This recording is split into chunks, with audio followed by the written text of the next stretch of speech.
we bring to you, brought to you by Ford and your North Texas Ford dealers. Ford is the best in Texas. Dallas Cowboys Executive Vice President Stephen Jones. Good afternoon, sir. Good afternoon, guys. How you doing? We're doing very well. I'm sure you're doing well. Hyped up on a game day too. I'm curious. Are you driving to the stadium right now? Yeah, Like, good do you question. get there this early and get started? Actually, not headed straight to the stadium just yet, but it won't be long. Okay, all right. Gotta get there early, Kevin. Do you have a private time, just like the players do, when you're like, just don't bother me? It's an hour before kickoff. Like, I need to focus.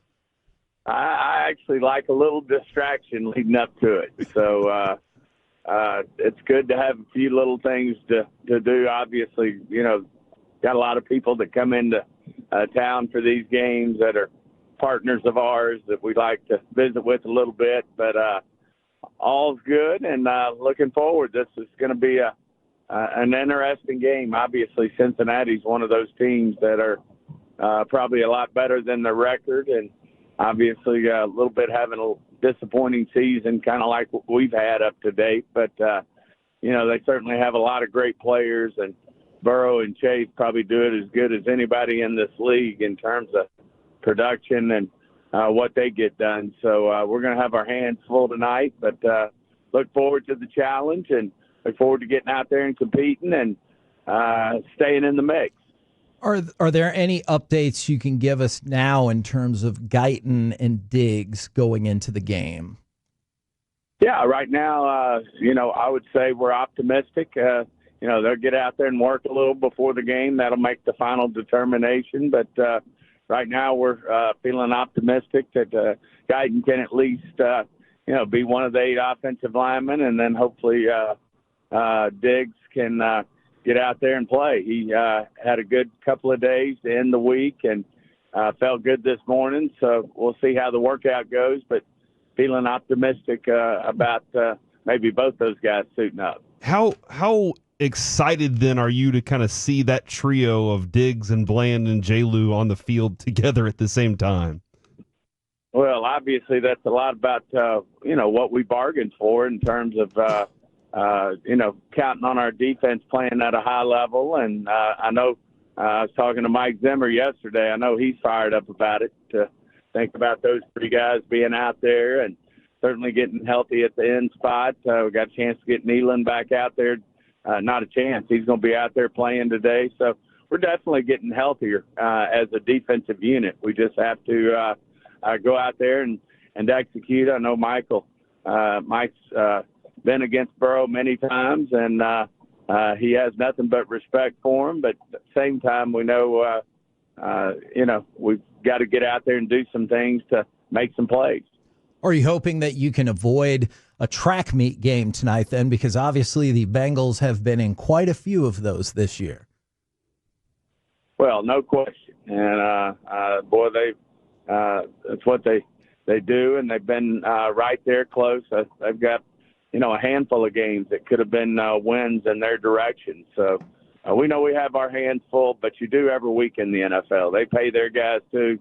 They've got great coaching staffs, and we've just got to go out there and execute, make plays. I know we've talked about the defense here today, but, the offense, we need the offense to go out and make plays as well. Rico's been running the ball well as of late, and we're running the ball as an offense well, and certainly get CD rolling again and get our share of the points, and hopefully ultimately come out of here and get a win out of this. What's the tight end spot look for you with Ferg back in the lineup, considering how Schoonmaker was playing? Well, I think we'll use them all. I mean, that's part of it. I mean, we want to continue to be effective running the ball, and when you get those bigger guys in there, it gives you the opportunity to do both. And I agree. Hats off to Schoonmaker. He really played well in Ferguson's absence, but at the same time, we all know Ferguson's one of the top tight ends in this league, and I think he'll bring a lot to the dance here tonight to help Cooper and, with some of his things that he's trying to get accomplished, and hopefully open up some things more with CD and, go out there, execute and make plays. And which is what we're going to have to do. Obviously, when you play against a team like Cincinnati, we're going to have to score some points. Now, we saw a line that said Mike McCarthy said that Udoka would have started game one had it not been for his injury. Did you feel that was your best option at the position then?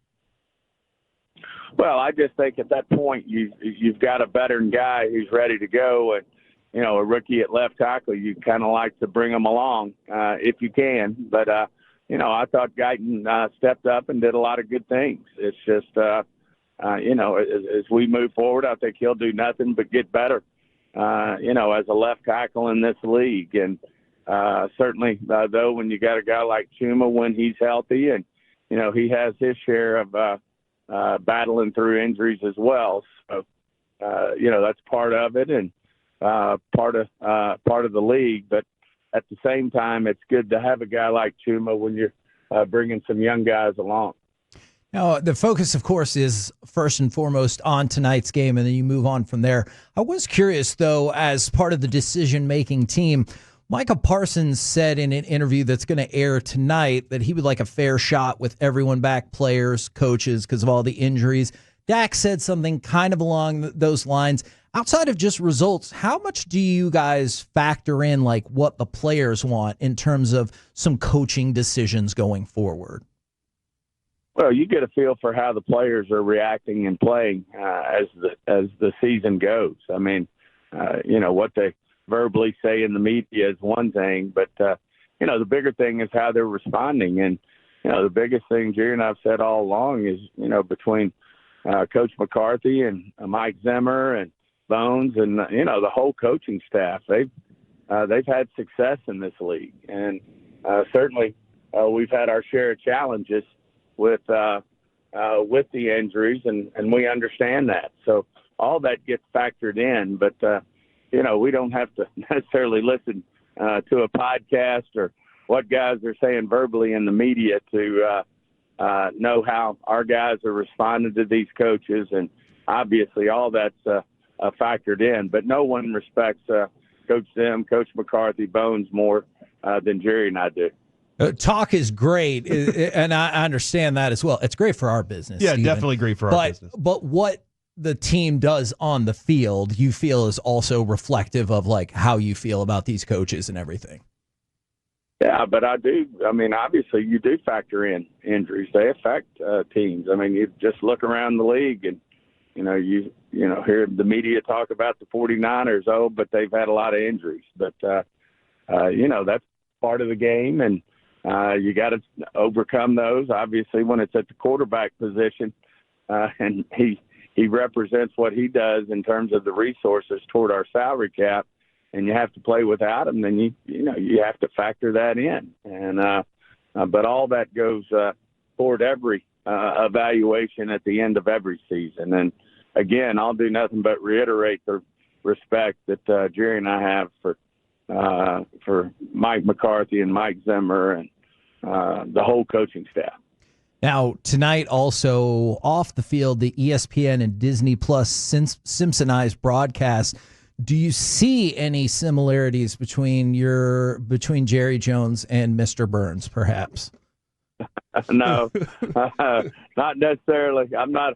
Although I must admit, I don't follow the Simpsons that much. But obviously, it's a fun marketing for the league and the younger people in our country, and certainly understand all that. But no, I think Jerry's one of a kind is the way I'd go about it. Ain't that a fact? Stephen, do you still follow high school football? Because the Highland Park Scots, I know your son led them to 2 state championships. They look like they have a chance to win another state championship. Well, they've got a hell of a football team, a great young quarterback, but the biggest thing of all is they got Coach Randy Allen, who's just one of the best to ever coach in Texas. And believe it or not, Karen and I and John Stephen are probably going to run out to the Star and watch that game. Denton Ryan's been always the team that you got to get by to win the state, and they've got a great program as well, great players, and that's going to be a great football game. Is coaching ever something that you think John Stephen would want to get into?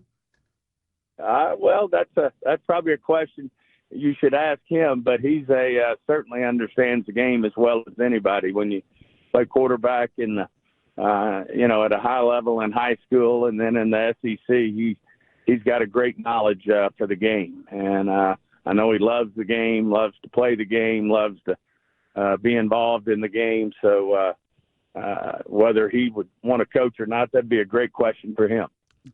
Seems now we know what we got to do. Yes, we got to go talk to him. Thank you very much. Best of luck tonight. We'll catch up with you again next week. Appreciate you guys. Look forward to it.